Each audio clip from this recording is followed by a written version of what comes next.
Hello दोस्तों, खोज channel में आपका स्वागत है।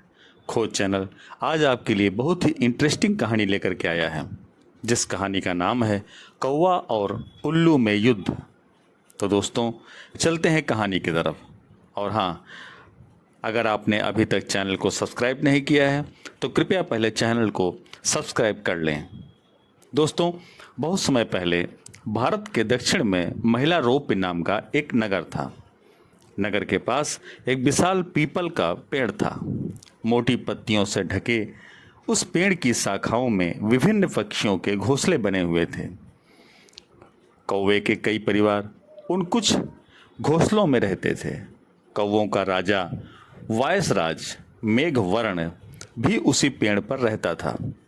वहां उस राजा ने अपने दल के लिए सुरक्षा की दृष्टि से एक व्यूह सा बना लिया था। उल्लू का एक समूह उस पेड़ से कुछ दूरी पर एक पहाड़ी गुफा में रहता था, जिसका राजा अरिमर्दन था। दोनों के बीच एक स्वाभाविक दुश्मनी थी। अरिमर्दन हर रात पीपल के पेड़ के चारों ओर चक्कर लगाता था, और अगर उसे वहां कोई इकला दुकला कौवा मिल जाता तो वह उसे मार देता। इसी तरह उसने एक एक करके सैकड़ों कौवे को मार डाला था। फिर मेघवर्ण ने अपने मंत्रियों को बुलाकर उनसे उलूकराज के हमलों से बचने का उपाय पूछा। उसने कहा, कठिनाई यह है कि हम रात में नहीं देख सकते और यह नहीं जानते कि उल्लू दिन के दौरान कहाँ छिपते हैं। हम उनके ठिकाने के बारे में कुछ भी नहीं जानते हैं। मुझे समझ नहीं आ रहा है कि इस समय किस उपचार, संधि, युद्ध, यान, आसन, संश्रय, द्वैधी भाव आदि का उपयोग किया जाना चाहिए। पहले मेघवर्ण ने उजीवी नाम के एक पहले सचिव से चर्चा की। उसने जवाब दिया, महाराज, एक बलवान दुश्मन के साथ नहीं लड़ना उचित नहीं है। उसके साथ तो संधि करना बेहतर है। युद्ध में केवल हानि ही हानि है। समान बल वाले दुश्मन से भी पहले संधि करके कछुए की तरह सिकुड़ कर और ताकत इकट्ठा करने के बाद ही लड़ना उचित है। उसके बाद संजीवी नाम के दूसरे सचिव से चर्चा की गई। उसने कहा, महाराज, किसी को भी शत्रु के साथ संधि नहीं करनी चाहिए। शत्रु संधि के बाद भी नाश ही करता है। पानी आग से गर्म होने के बाद भी आग बुझाता है। विशेष रूप से क्रूर, बेहद लालची और धर्महीन शत्रु के साथ कभी संधि न करें। शत्रु के प्रति शांति दिखाकर उसकी दुश्मनी की आग और भी अधिक बढ़ जाती है और भी अधिक क्रूर हो जाती है। जिस शत्रु के साथ हम आमने सामने की लड़ाई नहीं लड़ सकते हैं, उन्हें छल बल से पराजित किया जाना चाहिए, लेकिन संधि नहीं करनी चाहिए। सच्चाई तो यह है कि जिस राजा की भूमि दुश्मनों के खून और उनकी विधवाओं के आंसुओं से सिंचित नहीं हुई हो, वह राजा होने की योग्य ही नहीं है। तब मेघवर्ण ने तीसरे सचिव अनुजीवी से चर्चा की।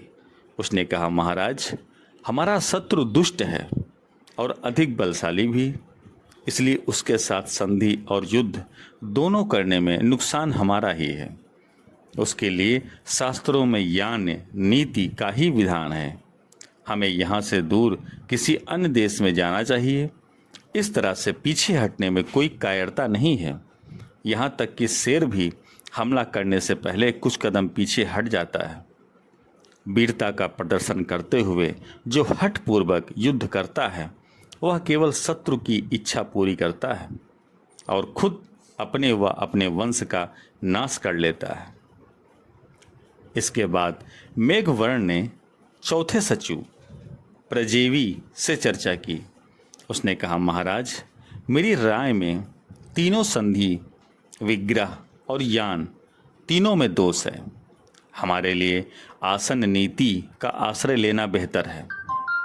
सबसे अच्छा तरीका है कि आप अपनी जगह पर मजबूती से जमे रहें। जिस तरह एक मगरमच्छ अपने स्थान पर बैठकर एक शेर को हरा देता है या एक हाथी को भी पानी में खींच लेता है, अगर हम अपनी जगह छोड़ देते हैं तो हम चूहों से भी पराजित हो जाएंगे। हमारे किले में बैठकर हम बड़े से बड़े शत्रु का भी सामना कर सकते हैं। अपने किले में बैठकर हमारे प्रत्येक सैनिक सैकड़ों दुश्मनों को नष्ट कर सकते हैं। हमें अपने किले को मजबूत बनाना चाहिए, यहाँ तक कि अपने स्थान पर दृढ़ता से खड़े छोटे छोटे वृक्षों को आंधी तूफान के प्रबल झोंकों भी उखाड़ नहीं सकते। तब मेघवर्ण ने चिरंजीवी नामक 5वें सचिव से चर्चा की। उसने कहा, महाराज, इस समय संयोजन नीति मुझे उचित लगती है। हम किसी बलशाली सहायक मित्र को अपने पक्ष में करके ही शत्रु को मात दे सकते हैं। इसलिए हमें यहाँ रहना चाहिए और किसी सक्षम मित्र की मदद लेनी चाहिए। यदि एक सक्षम दोस्त नहीं पाया जाता है तो कई छोटे दोस्तों की मदद भी हमारे पक्ष को मजबूत बना सकती है। यहाँ तक कि 2 छोटे तिनकों से बुनी गई रस्सी भी इतनी मजबूत हो जाती है कि यह एक हाथी को कसकर बांध सकती है। 5 मंत्रियों से परामर्श करने के बाद वायसराय मेघवर्ण अपने वंशानुगत सचिव स्थिरजीवी के पास गए। राजा ने उन्हें प्रणाम किया और कहा, श्रीमान, मेरे सभी मंत्री मुझे अलग अलग राय दे रहे हैं। आप अपनी सलाह सुनने के बाद अपना निर्णय जरूर दें। स्थिरजीवी ने जवाब दिया, वत्स, सभी मंत्रियों ने अपनी बुद्धि के अनुसार सही निर्देश दिए हैं। सभी नीतियां अपने संबंधित समय में अच्छी होती हैं, लेकिन मेरी राय में आपको द्वैधी भाव या भेद नीति का सहारा लेना चाहिए। उचित यह है कि पहले हम संधि द्वारा शत्रु के मन में अपने लिए विश्वास पैदा कर लें, किंतु शत्रु पर कदापि विश्वास न करें। संधि बनाकर युद्ध की तैयारी करते रहें। तैयारी पूरी होने पर युद्ध कर दें। संधि अवधि के दौरान हमें दुश्मन के कमजोर स्थानों को खोजते रहना चाहिए। उनसे परिचित होने के बाद वहीं हमला करना उचित है। मेघवर्ण ने कहा, आप जो कहते हैं वह निस्संदेह सच है, लेकिन दुश्मन के कमजोर स्थलों का पता कैसे लगाएं? स्थिरजीवी ने कहा, यह केवल गुप्तचरों के माध्यम से ही संभव है कि हम दुश्मन के कमजोर स्थानों को खोज कर सकते हैं। गुप्तचर राजा की आंख के रूप में कार्य करते हैं और हमें छल से शत्रु पर विजय पानी चाहिए। मेघवर्ण ने कहा, आप जैसा आदेश करेंगे वैसा ही मैं करूंगा। स्थिरजीवी ने कहा, अच्छी बात है, मैं स्वयं गुप्तचर का काम करूंगा। तुम मुझसे लड़कर मुझे लहूलुहान कर दो और इसी वृक्ष के नीचे फेंक कर स्वयं सपरिवार ऋष्यमुख पर्वत पर चले जाओ। मैं तुम्हारे शत्रु उल्लुओं का विश्वास पात्र बनकर उन्हें इस वृक्ष पर बने अपने दुर्ग में बसा लूँगा और अवसर पाकर उन सब का नाश कर दूंगा। तब तुम फिर यहाँ आ जाना। मेघवर्ण ने भी ऐसा किया। थोड़ी देर में दोनों के बीच लड़ाई शुरू हो गई। जब अन्य कौवे उसकी सहायता के लिए आए तो उसने उन्हें दूर कर दिया और कहा, मैं उसे खुद दंडित करूंगा। अपनी चोंच के प्रहार से स्थिरजीवी को घायल करके उन्हें उसी पेड़ के नीचे फेंकने के बाद वह अपने आप परिवार सहित ऋष्यमुख पर्वत पर चला गया। दोस्तों, तब उल्लू के मित्र कृकालिका ने उलूकराज को मेघवर्ण के भागने और अमात्य स्थिरजीवी के साथ हुई लड़ाई के बारे में सूचित किया। उलूकराज ने भी रात के समय अपने दल बल के साथ पीपल के पेड़ पर आक्रमण कर दिया। उसने सोचा कि भागते हुए शत्रु को नष्ट करना अधिक सहज होता है। उसने पीपल के पेड़ को घेर लिया और शेष बचे सभी कौवे को मार डाला। इससे पूर्व कि तुम मुझे जान से मार डालो, मेरी बात सुनो। मैं मेघवर्ण का मंत्री हूँ। मेघवर्ण ने मुझे घायल कर दिया था और मुझे इस तरह से फेंक दिया था। मैं आपके राजा को कई बातें कहना चाहता हूँ, उससे मेरी भेंट करवा दो। एक उल्लू ने यह जानकारी उलूकराज को दी। उलूकराज खुद वहां आया था। स्थिर जीवी को देख करके उसने आश्चर्य के साथ कहा, तेरी ये दशा किसने कर दी? स्थिर जीवी ने कहा, देव, बात यह है कि दुष्ट मेघवर्ण अपनी सेना के साथ आप पर हमला करना चाहता था। मैंने उसे रोका और कहा कि वे बहुत बलशाली हैं, उनके साथ लड़ने के बजाय उनके साथ सुलह कर लो। एक बलशाली शत्रु के साथ एक संधि करना ही उचित होता है। मेरी बात सुनने के बाद उस दुष्ट मेघवर्ण ने सोचा कि मैं आपका हित चिंतक हूँ, इसलिए वह मुझ पर झपट पड़ा। अब आप मेरे स्वामी हैं, मैं आपके शरण में आ गया हूँ। जब मेरे घाव ठीक हो जाएंगे तो मैं खुद मेघवर्ण को खोजने के लिए आपके साथ जाऊंगा और उसके विनाश में आपका सहायक बनूंगा। स्थिर जीवी की बात सुनने के बाद उलूकराज ने अपने सभी पुराने मंत्रियों से परामर्श किया। उसके पास भी 5 मंत्री थे, रक्ताक्ष, क्रूराक्ष, दीप्ताक्ष, वर्कनाश और प्राकारकर्ण। पहले उसने रक्ताक्ष से पूछा, इस शरणागत शत्रु मंत्री के साथ क्या किया जाना चाहिए? रक्ताक्ष ने कहा, उसे बिना किसी देरी किए मार दिया जाना चाहिए। दुश्मन को केवल तभी मार दिया जाना चाहिए जब वह कमज़ोर हो, अन्यथा बली होने के बाद वह दुर्जय हो जाता है। इसके अलावा एक और बात है, एक बार टूटकर जुड़ी हुई प्रीति स्नेह के अतिशय प्रदर्शन से भी बढ़ नहीं सकती।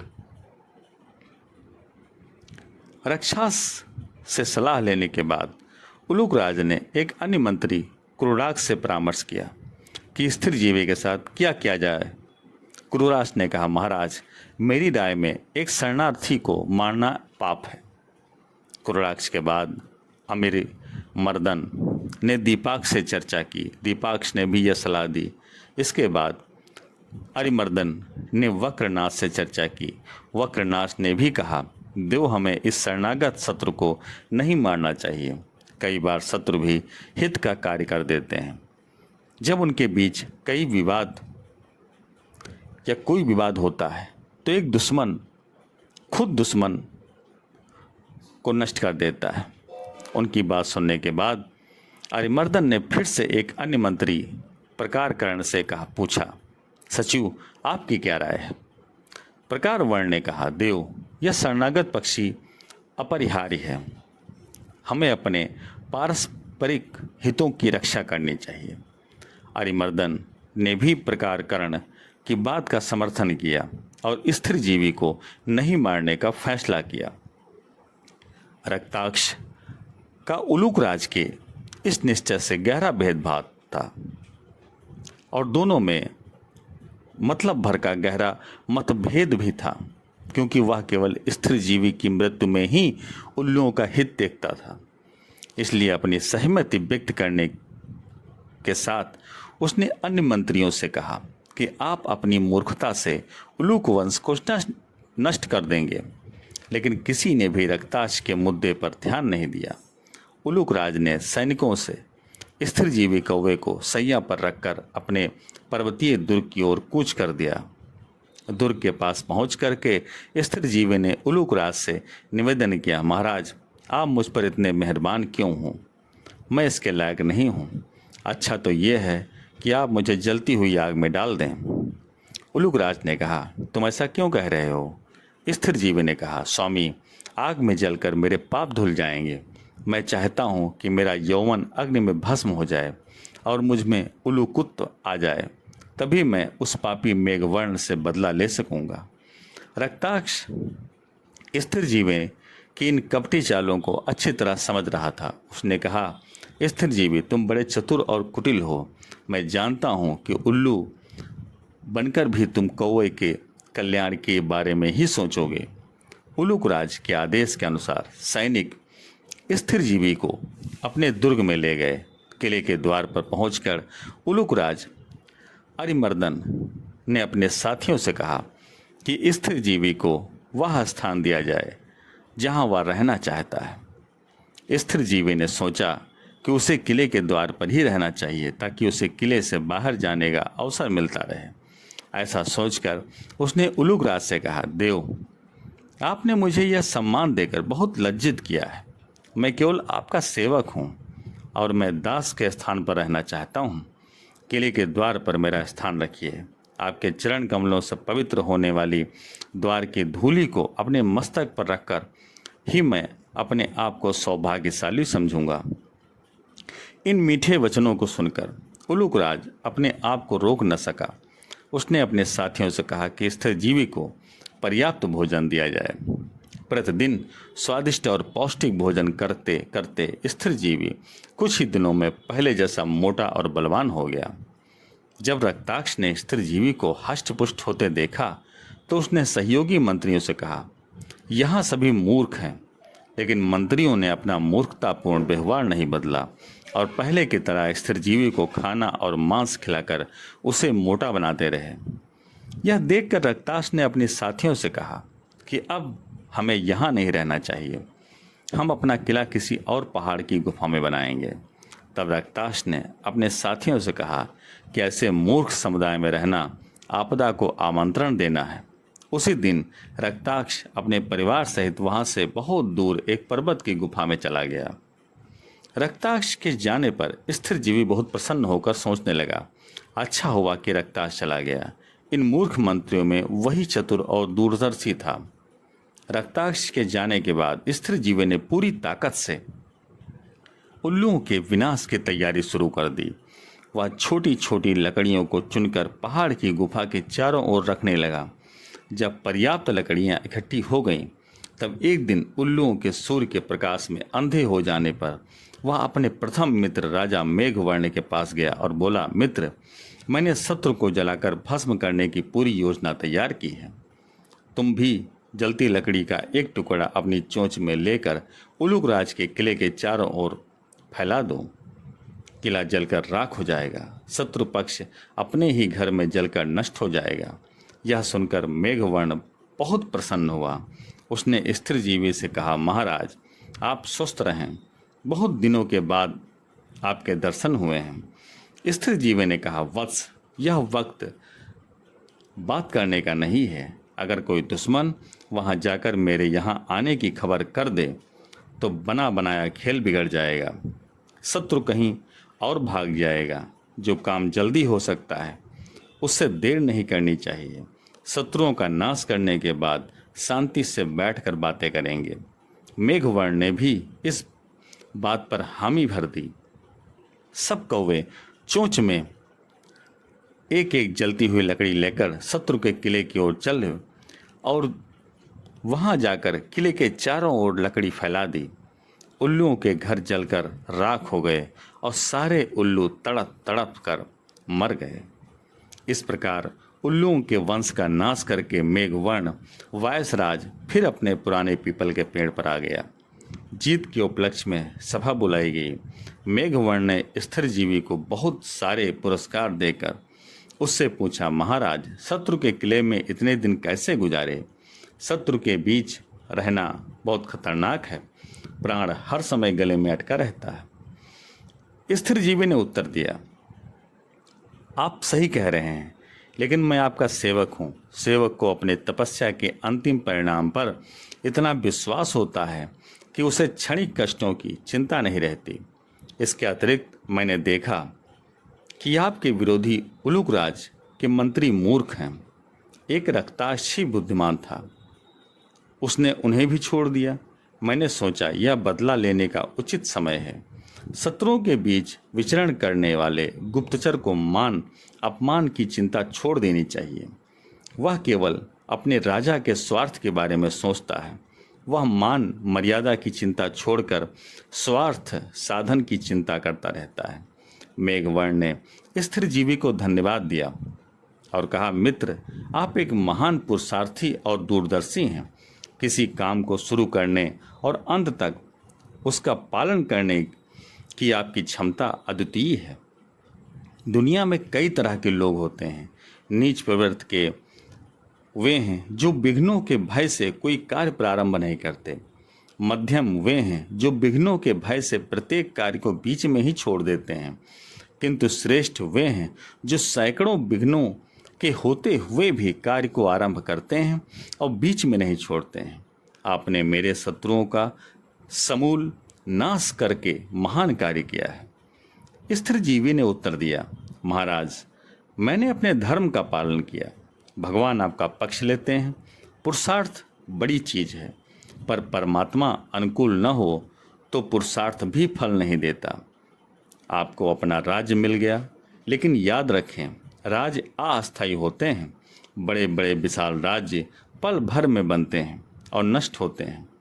सांझ के रंगीन बादलों की तरह इनका आभार मंडल भी क्षण भंगुर होता है। इसलिए राज्य के नाम पर अन्याय न करो और न्याय से प्रजा का पालन करो। राजा प्रजा का स्वामी नहीं, सेवक होता है। इसके बाद मेघवर्ण ने स्त्रीजीवी की सहायता से कई वर्षों तक सुखपूर्वक शासन किया। तो दोस्तों, खोज चैनल का यह छोटा सा कौवा और उल्लू का युद्ध कहानी आपको कैसी लगी? कहानी यदि पसंद आई हो तो कृपया चैनल को सब्सक्राइब और वीडियो को लाइक एवं शेयर अवश्य करें। धन्यवाद। जय हिंद, जय भारत।